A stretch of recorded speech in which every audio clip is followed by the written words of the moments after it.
매도인의 담보책임 보고 있습니다. 지난 시간에 봤던 건 이제 권리하자라고 매수인이 권리를 제대로 취득하지 못하는 경우, 취득했지만 목적물에 뭔가 제한이 있어서 매수인이 제대로 사용식을 못하는 경우, 뭐 이런 것들이 이제 나오는 권리하자라고 부른 거예요. 반면에 여기 하자담보책임이라는 건 담보책임 중에서 하자담보책임이라는 건 이제 물건의 하자라고 해서 물건의 물리적 하자가 있는 걸 말합니다. 뭐 자동차를 샀는데 새로 자동차가 뭐 일주일 만에 퍼져버렸거나 아파트나 주택을 샀는데 금이 갈라져 있거나 물이 새거나 뭐 이런 것들을 생각하시면 돼요. 이렇게 매매 목적물에 물리적 하자가 있을 때 담보 책임이 적용되는데, 자 1항 매매 목적물에 하자가 있을 때 575조 1항의 규정을 적용한다. 그러나 매수인이 하자가 있다는 것을 알았거나 과실로 인하여 알지 못한 경우에는 적용하지 않는다. 결국은 물건의 하자 담보 책임이 인정되려면 매수인은 선의 무과실이어야 되죠. 그 다음에 경매로 취득한 물건에 물리적 하자가 있을 때는 적용하지 않는다 그랬으니까 경매의 경우는 물건의 하자를 인정 안 하는 거죠. 그럼 결국 물리적 하자는 매매의 경우만 인정이 되는 거고요. 그 다음에 매수인이 선의 무과실인 경우에 인정이 되는 거죠. 자, 이렇게 매매 목적물의 물리적 하자에 대하여 매수인이 선의 무과실일 때 경매 안 되고 571조 1항을 적용한다 그랬으니까 571조로 봐야 되겠죠. 자, 쭉쭉 내려봅니다. 571조가 뭐라고 돼 있었는지.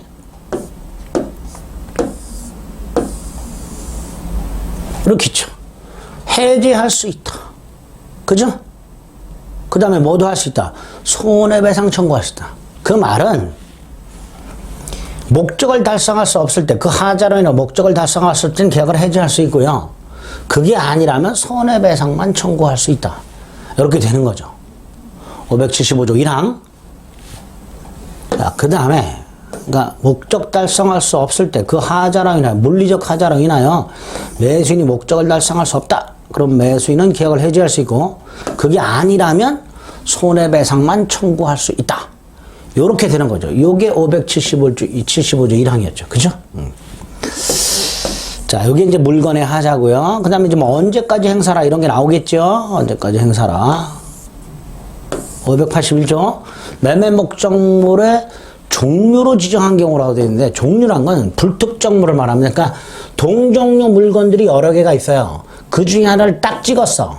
이게 특정이에요. 근데 거기에 하자가 있어요. 그런 경우. 예, 그런 경우에는 전조의 규정을 준용한다 그랬으니까 이 하자로 인하여 목적을 달성할 수 없으면 해지할 수 있고 손해배상 청구할 수 있는 거죠. 그런데 이런 종류물의 경우에는 동종류 물건들이 있잖아요. 그죠? 그러니까 해제나 손해배상을 청구하지 않고 하자 없는 물건, 이거 완전물이라고 합니다. 이 완전물을 청구할 수도 있다. 이렇게 되는 거죠. 그러니까 동종류의 같은 품질의 동종류 물건이 있을 때는 완전한 물건을 달라고 할 수도 있다. 이렇게 생각하시면 돼요. 이게 581조죠. 그 다음에 582조는 이걸 언제까지 행사하는가? 아까 권리하자는 1년이었었죠. 물건의 하자는 안날로부터 6개월입니다. 6개월. 뭐 이런 식으로 물건의 하자에 대한 담보 책임이 있다. 자, 담보 책임 규정도 쭉 봤고요. 담보 책임도 동시행관계냐? 그렇단 말이죠. 뭐 손해배상이라든가 이런 것들 다 동시 이행관계다. 이렇게 생각하시면 되겠습니다. 별거 없고요. 자, 담보 책임을 면제하는 특약이 하나씩 있는가? 있다. 매매 계약을 하면서 매도인이 부담하는 담보 책임을 면하는 특약을 할 수 있다. 할 수 있는데 이렇게 담보 책임을 면제하는 특약을 했다 하더라도 면제받지 못하는 경우가 있다. 두 가지. 매도인이 하자가 있음을 알면서도 숨긴 경우하고요. 또는 매도인이 담보 책임을 면제하는 특약을 하고 제3자에게 지상권 따위를 설정해 주거나 제3자에게 소유권을 따위를 양도한 경우, 이런 경우 요래놓고 지는 면제받겠다 이렇게 말하면 안 되니까 두 가지 기억하시면 돼요. 담보 책임을 면제하는 특약을 할 수 있다라는 거 하고요. 담보 책임을 면제하는 특약을 했다 하더라도 면제되지 않는 경우가 두 가지가 있다. 그 정도 584조는 확인하시면 되겠습니다. 자, 그다음에 585조, 이제 여기부터는 간단합니다. 이건 다 조문을 좀 외우셔야 되는데, 매매계약을 하면 양당사자가 동생관계라 그랬죠. 그런데, 어느 한쪽만 이행할 기한을 정해놨어요. 상대방 안 정해놨어요. 근데 동생관계라 했으니까, 상대방의 이행기도 동일하다라고 추정을 한단 말이죠. 이게 동일기한 추정입니다. 추정까지만 해요. 추정. 본다가 아니라 추정한다. 요거 조심해 주시면 돼요. 586조 대금 지급 장소. 자, 대금을 어디서 줘야 될까?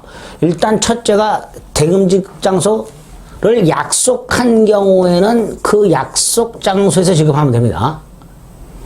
두 번째, 만약에 대금 지급 장소를 약정하지 않았을 때는 원칙이 매도인의 현 주소지입니다.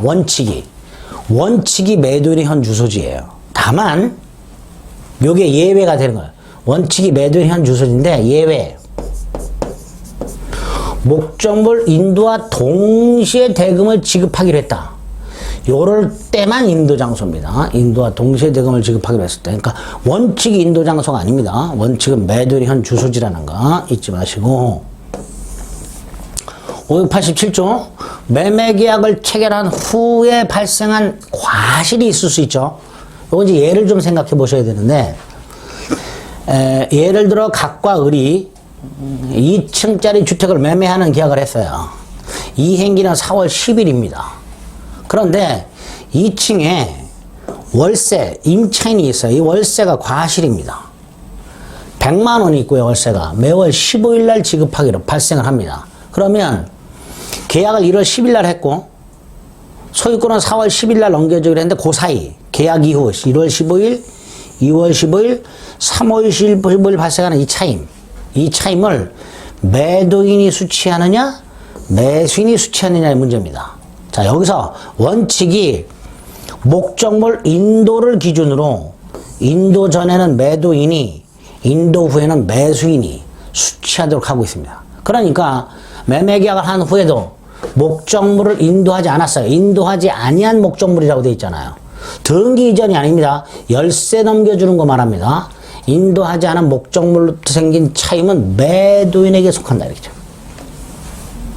반면에 매수인이 만약에 목적물을 인도받았어요. 인도받았으니까 매수인이 과실을 수취하겠죠.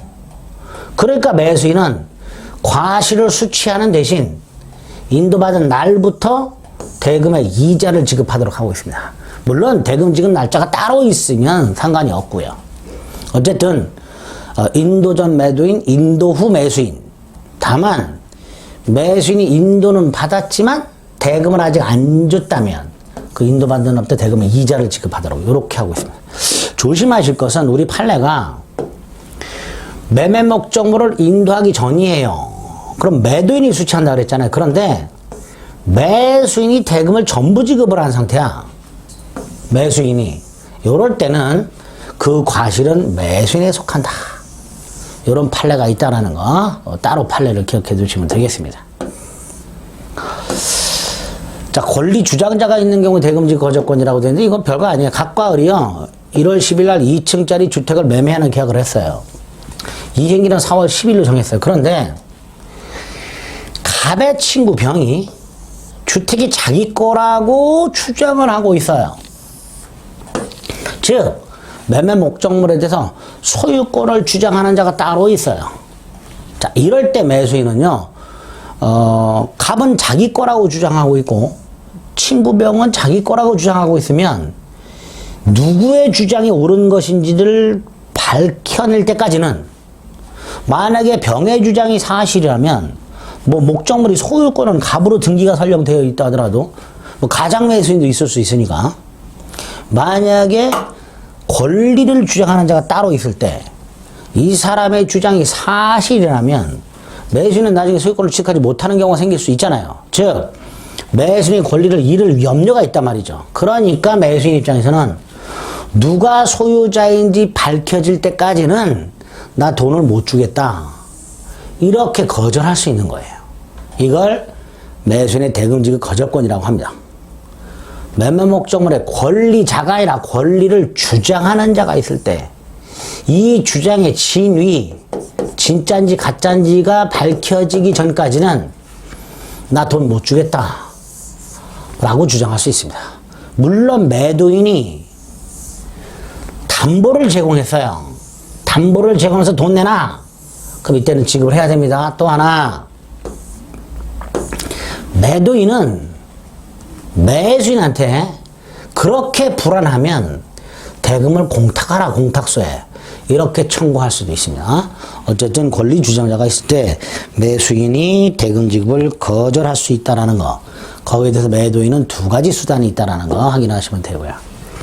자, 590조 환매라고 되어 있는데, 환매는 매매계약과 동시에 환매 특약이라는 걸 하게 돼요. 그럼 매도인한테 환매할 권리가 생겨요. 이 환매할 권리는 매도인이 물건 팔았잖아요. 그걸 일방적으로 되사올 수 있는 권리입니다. 이렇게 매도인이 매매계약과 동시에 환매 특약을 통해서 환매권이 있는 경우에 그때 그 매도인은 받은 대금과 매실이 부담한 매매비용, 우리 매매비용은 균분 부담한다 그랬죠. 그러니까 매수인이 부담한 매매비용이 있을 거예요. 그걸 돌려주고 목적물을 일방적으로 되사올 수 있다. 이걸 환매를 합니다. 물론 환매 대금에 관해서 특별히 약정이 있으면 그 약정에 의하죠. 약정이 없을 때 요거죠. 매수인이 받은 매매 대금과 매도인이 받은 매매 대금과 매수인이 부담한 매매 비용, 요게 환매 대금이 돼요. 약정이 없으면, 약정이 있으면 그 약정에 의하고요. 그 다음에 환매했을 때 그 목적물의 과실과 대금의 이자는 퉁친 걸로 봅니다. 추정한다가 아니라 본다. 목적물의 과실과 대금의 이자는 퉁친 걸로 본다. 이걸 환매라고 합니다. 자, 환매 기간 언제까지 환매할 수 있는가? 당사자가 기간을 약정할 수 있는데 다만 부동산 매매가는 5년, 동산 매매가는 3년을 넘지 못해요. 따라서 만약에 기간을 정했는데 그게 넘으면 단축시켜 버립니다. 예를 들어서 부동산 환매기간을 7년을 정했으면 5년으로 단축시켜 버립니다. 또 한 번 환매기간을 약정했잖아요. 절대로 연장 못 합니다. 또 환매기간 아예 처음부터 정하지 않았어요. 그럼 부동산은 5년이 환매기간이 되고요. 동산은 3년이 환매기간이 됩니다. 조문 암기하셔야 됩니다. 뭐 이런 것들이 환매상 간혹 나옵니다. 환매 등기라고 되어 있죠. 매매 목적물이 부동산인 경우 매매 등기라고 되어 있는데요. 매매 등기는 매수인에 대한 소유권 이전 등기를 말합니다. 환매권 보류를 등기했다는 건 소유권을 매수인에게 이전 등기하고 그 밑에 환매권을 등기했다 이런 뜻이에요. 이렇게 환매권이 등기되어 있으면 설령 중간에 을이 병한테 팔았다 하더라도 제3자에게도 환매 효력을 주장할 수 있게 됩니다. 이게 환매 등기죠. 환매 등기는 보통 이렇게 합니다. 등기부를 보면 여러분들 이제 공시법에서 많이 보셨죠. 등기부를 보면 등기 순위가 있고 목적이 있죠. 언제 접수했다가 있고 등기 원인이 있습니다. 그다음에 권리자가 기록이 되죠. 자, 소유자가 갑이었다가 을에게 팔아먹어요. 그럼 을에게 이전 등기를 하죠. 이전 등기를 하면서 환매 특약이 있다는 사실을 기재하고 환매 특약부 매매라고 되어 있죠. 매매를 통해서 이전 등기를 하는 거죠. 그리고 환매 특약을 했죠. 매매계약과 동시에 했죠. 이렇게 매매계약과 동시에 이렇게 동시에 했어요. 2월 20일 날 환매매계약과. 그러면 환매권자 갑을 등기해 놓는 거야. 기간을 정해서 기간도 이렇게 등기하겠죠. 대금을 정해놨다면 대금도 등기하겠죠. 그 다음에 나중에 그 기간 내에 환매를 하게 되면 소유권을 갑이 되찾아오게 됩니다. 이런 식으로 환매권이 등기가 됩니다. 이렇게 등기가 되어 있으면 제3자에게도 주장할 수 있다 이런 뜻입니다. 자, 여기까지가 이제 매매에 관련된 조문이죠. 조문 굉장히 많죠. 자, 교환은 별거 없어요. 교환은 금전 이외의 재산권을 서로 이전하기로 약정이죠. 그래서 예를 들어서 갑은 X 건물을 을은 Y 토지를 서로 넘겨받기로. 근데 여기서 문제가 보여요. 그죠? 건물은 1억 원짜리고 토지는 2억 원짜리고 이 1억의 차이가 나오죠. 그 1억을 어떻게 할 것인가? 다른 재산권으로 줄 수도 있고요. 돈으로 줄 수도 있어요. 그걸 보충금이라고 합니다. 이 보충금에 대해서는 매매에 관한 규정을 적용하게 됩니다. 자, 이런 걸 교환계약이다. 자, 교환계약은 유상이면서 쌍무죠. 쌍무니까 동시항변권 위험부담이 적용이 됩니다. 이런 것들이 교환이다 이렇게 생각하시면, 교환계약은 좀 전에 말씀드린 재산권의 가액의 차이, 그것만 조심하시면 돼요. 그래서 597조에서 뭐라고 돼 있어요? 재산권 이전과 금전을 보충해서 지급하기로 한 경우에 그 금전에 대해서는 매매 대금에 관한 규정을 적용하도록 하고 있습니다. 그걸 보충금이라고 부르게 되고요. 이 보충금을 지급하지 않으면 마치 매매 대금을 지급하지 않는 것과 마찬가지가 되겠죠. 그러니까 계약을 해제할 수도 있게 됩니다. 이전하고자 하는 재산권의 차이에 대해서 보충금 지급이 있을 수 있다.